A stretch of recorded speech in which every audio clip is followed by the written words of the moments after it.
Hello and welcome to the autoX show. Now, we've got a packed show for you today, but before we get into it, I want to thank you for tuning in, and I also want to request you for some feedback. My Twitter handle's on the screen, so tell us what you've liked over the past couple of weeks, and as is customary on social media, tell us what you haven't liked as well. Right, on the show today, Jared gets his hands on the most anticipated bikes of the year, the Royal Enfield Twins. Ravi checks out a pair of sensible Tata machines that have been tuned to be just that little bit more sporty than their regular siblings. And I get my hands on BMW's latest M car, the M2 Competition. Now, I've been waiting a long time to get behind the wheel of this baby, so if I sound like a bit of an M car fanboy, well, guilty as charged. Look, Ma, I'm driving a manual transmission.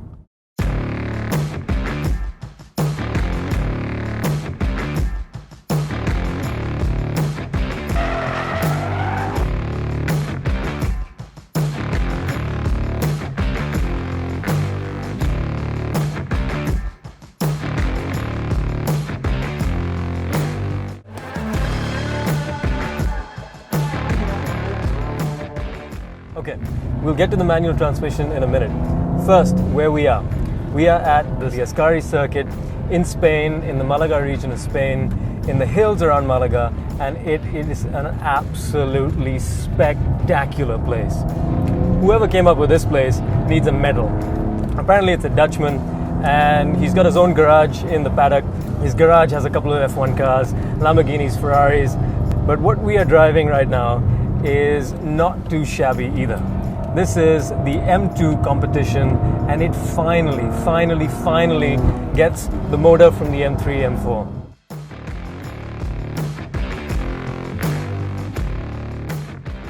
Three liters, twin turbos, 410 horsepower, so not exactly the 430 horsepower that you get in the M3, M4, but it is plenty. The essence of an M car is that it should be communicative, it should be direct, it should be light. One of the nicest cars I have driven in my entire life. When the M3, M4 was first launched and we were driving it at the Portimao circuit in Faro in Portugal, I had a chance, because they had all the M3s lined up from all the different generations, to drive the original M3. And that was a proper competition special. The only reason that car was built is so that they could take the M3 and go racing and win multiple championships in the German Touring Car Series.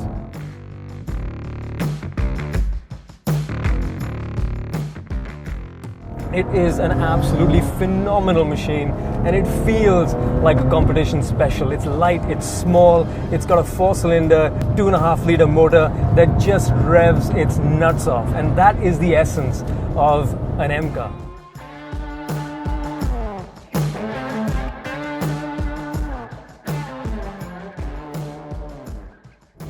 This car has finally got a proper M motor because enthusiasts asked for it, because people wanted a car that captured the essence of the original M3. So really, this is the spiritual successor to the original M3. It is light, it is small, it is direct, it is communicative, and it is absolutely fantastic from behind the wheel. The car that I'm driving has a 6-speed gearbox, and it is an absolute joy. It is just, it's the easiest car in the world to get onto an unfamiliar racetrack and just get on it immediately. It reads your mind. There is no getting used to it. You don't have to turn it in and then wonder if the front end is going to follow, if the car is going to respond to your inputs. 0 to 100 in the dual clutch version comes up in 4.2 seconds. 0 to 100 in this, the manual, is a little bit slower, 4.4 seconds. But that's not too shabby. And it is just such a sweet manual gearbox. Now, BMW hasn't decided whether they'll bring the manual into India. The M2 Competition is coming, and it's coming before the end of this year, and it's a reason for every single driving enthusiast in the country to jump up in joy, because I am telling you, it is just a phenomenal machine from behind the wheel. If I'm gushing and I'm rambling, it's because it truly is. It is so playful. Every little touch of the steering wheel has an immediate response in the front end of this car. There is no delay whatsoever. Ascari is a really tight and technical circuit, and it really shows off the impeccable manners of this chassis. Whether it's slow corners, blind crests, off-camber corners, anything you ask this car to do, it responds like that.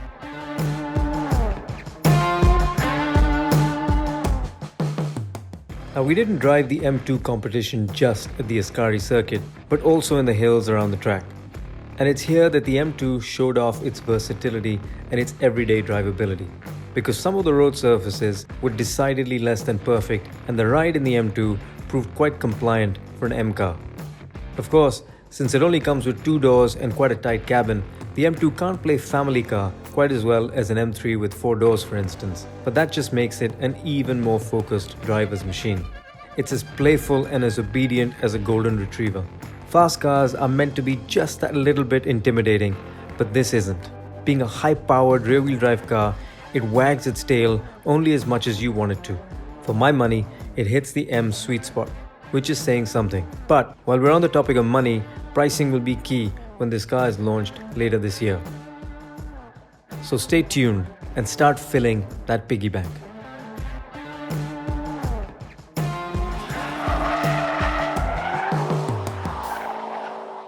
Right, so as it happens, BMW has just launched the M2 competition for a very reasonable, well, under the circumstances, reasonable price of 79.9 lakhs.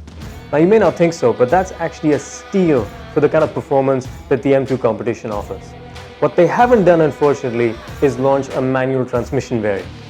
Well, you can't have it all.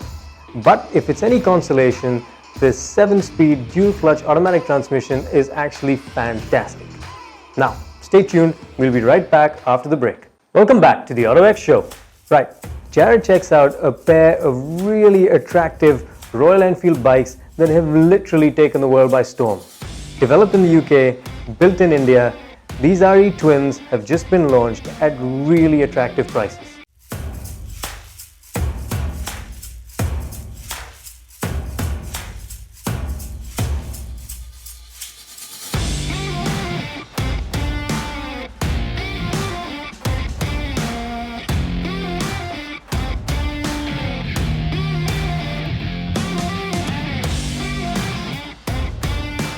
So not too long ago, Bajaj had launched the Dominar, and they were hoping to tap into the premium bike segment. And well, when they did that, they actually launched an advertisement campaign which took direct shots at Royal Enfield. And that ad actually portrayed Royal Enfield as an elephant that couldn't move and was always stuck. Well, Royal Enfield is now an enraged elephant, and it's going to destroy the competition by trampling over everybody. They've just launched the new Interceptor 650 at an astonishing price of rupees 2.5 lakh. Now that is unbelievable. It is something we didn't expect at all. Most of us assumed it would be around 3.5 to 4 lakh. Well, it's mind-blowing what they've done. So we're here in Goa, and we're going to ride the Interceptor 650 and see how good this bike is.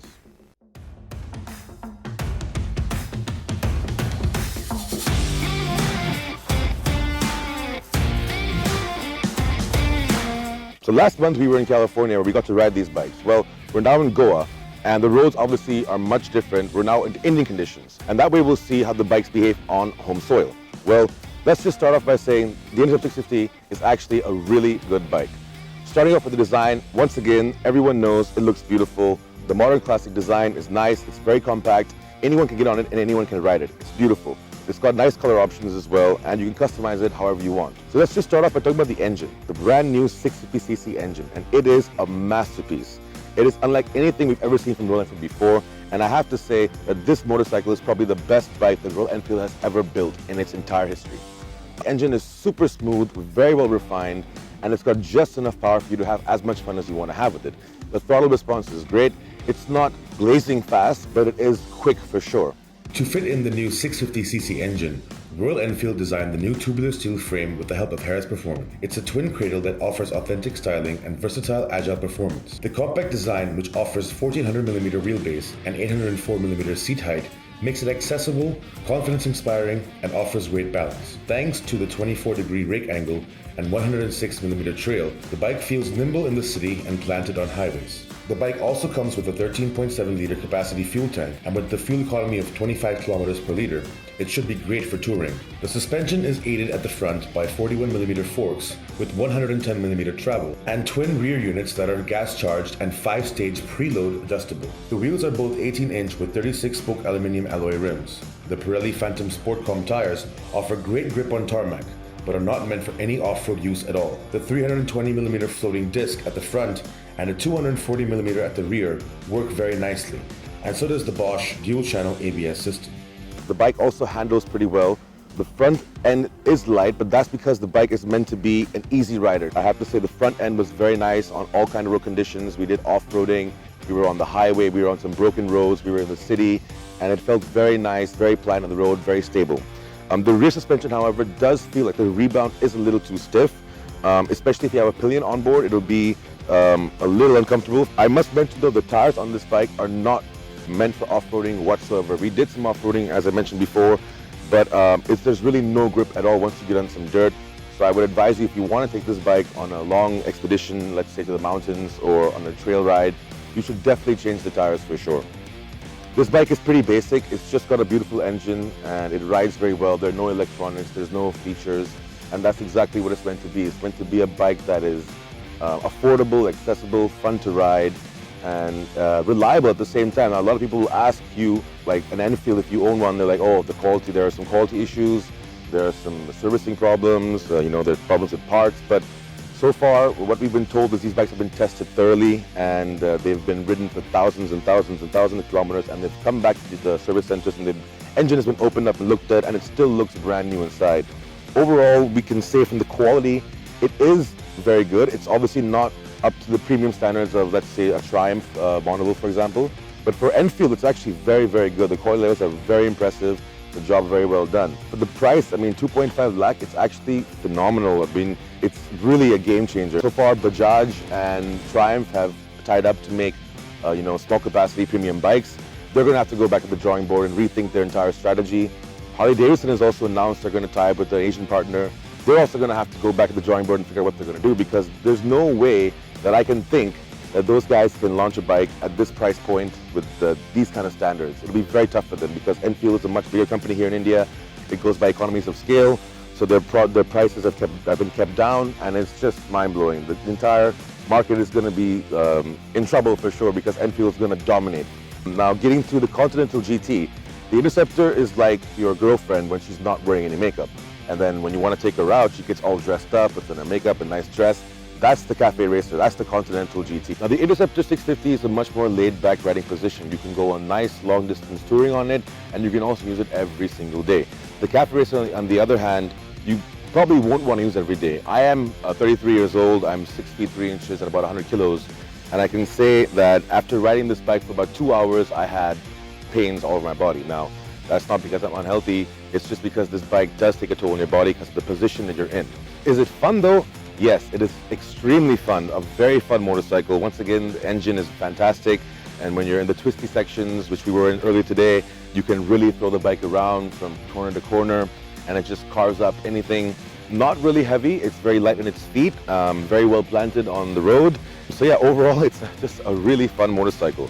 For me, it's the look factor, obviously. This bike looks much better, and the chrome version of this bike is just simply breathtaking. So yeah, guys, the Royal Enfield Interceptor 650 and Continental GT 650 are great motorcycles. For that price point, you really can't ask for anything else. There are a few things that I do think could have been added on. For example, the headlight could have been an LED. The instrument cluster could have been a little bit better. The instrument panel could have been probably digital. Overall quality is great. For Enfield, it's phenomenal. But yeah, it's a fantastic motorcycle. Make sure you head to your dealership, get a ride right now. Go out, check it out. It's going to be very fun, I can guarantee you that. And don't forget, if you want the full in-depth review, you can go to www.autox.com. And yeah, thanks for watching, guys. See you soon. Welcome back to the autoX show. Now, all of us have heard of the M division from BMW or AMG for Mercedes-Benz. Well, AMG, for instance, was a racing team before it became part of Mercedes-Benz. JM Automotives is India's premier race engineering firm, and they've tied up with Tata Motors to launch the JTP line of machines, JM Tata Performance. Ravi brings us the lowdown.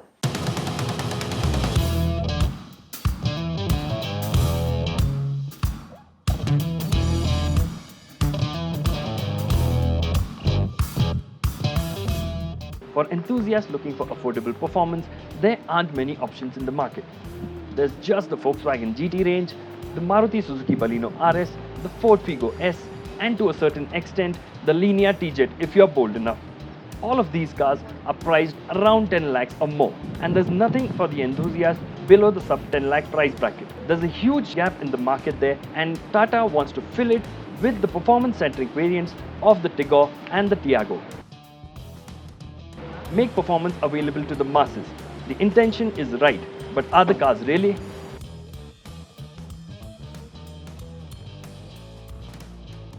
Tata has put in serious work in making the Tiago and the Tigor JTP stand out. At the front, there's a redesigned bumper with large air dams, a JTP badge honeycomb grille washed in gloss black, and projector headlamps with chrome surround. Along the sides, both cars get a new set of alloy wheels and side skirts. Although the wheelbase remains unchanged from the standard model, for both the variants, ride height has been reduced to give it a sporty stance. The best detail of the car though is at the back, the twin barrel exhaust. It easily gives the car a more purposeful look. While it doesn't have a loud note, it sounds sweet nonetheless. Inside the cabin, the design remains more or less unchanged. The dash is identical and so is the center console. There's a noticeable difference, however, in the touch and feel of things. There are red contrast bits all around, surrounding the aircon vents and on the floor mats too. The leather-wrapped steering wheel feels premium and has red stitched highlights. The seats have been borrowed from the standard models but have JTP badging on the seat back and some honeycomb texture in right. The Tiago and the Tigor JTP come with a 1.2-litre 3-cylinder motor. Now this is essentially the same motor that works force on the standard car, but it comes with a turbocharger, a larger air intake and a different exhaust.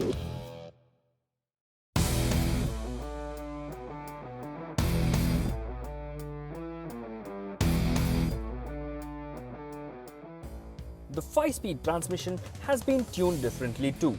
With all the changes made, these JTPs develop 112.6 bhp and 150 Nm. Just to put things into perspective, the standard models of both these cars put out 84 bhp and 114 Nm. Right from the word go, there are no doubts about the car's performance aspirations. The acceleration is linear and the engine feels peppy too. There is a bit of a turbo lag, but once you get past that, the performance is pleasantly surprising. The torque kicks in as low as 2000 rpm and stays at its peak right up till 4000. This makes it superbly tractable.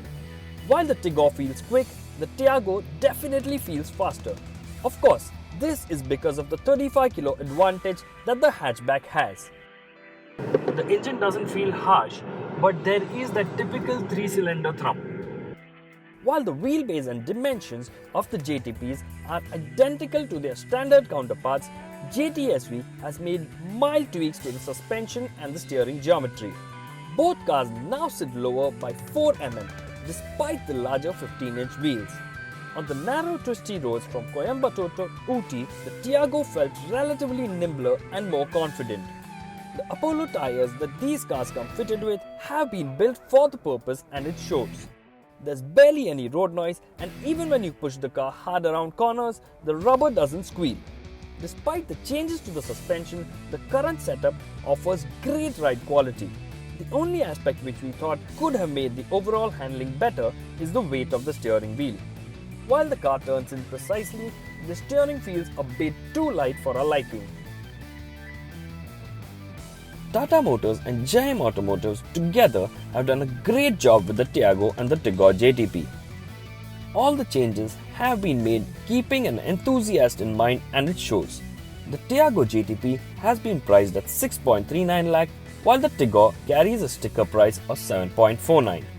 At this price point, both these cars are the most affordable enthusiast offerings on sale today. They have a peppy motor, pack a lot of punch and handled reasonably well. Tata's step into the affordable performance segment has taken a while, but they have put in a lot of time and effort in building both these cars. Tata has managed to achieve two things not many manufacturers have dared. They have literally brought affordability and performance together in a way never seen before, and more importantly, added a much needed emotional connect to cars under 8 lakhs, something that will be eagerly welcomed in a lot of homes.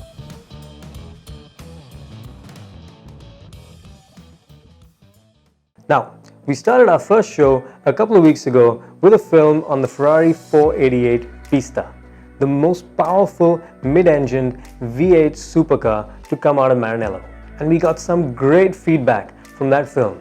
We started the review of the Pista in glorious sunshine in the Italian countryside around the Ferrari factory. Anyway, when you're driving a Ferrari in the hills of Italy, you're looking at the world through rose-tinted glasses. But when it was time for me to hit the track, what we didn't show you is that I got hit with an absolutely torrential downpour. Now, let me just say, 711 horsepower and a wet racetrack do not mix. Alright, ladies and gentlemen, here we go. It is absolutely coming down. It is coming down.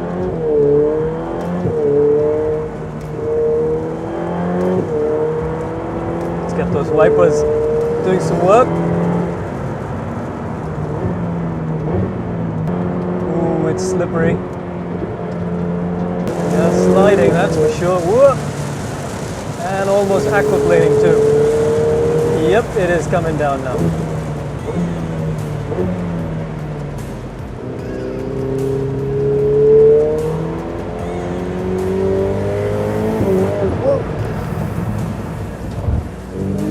Yep, almost lost it there.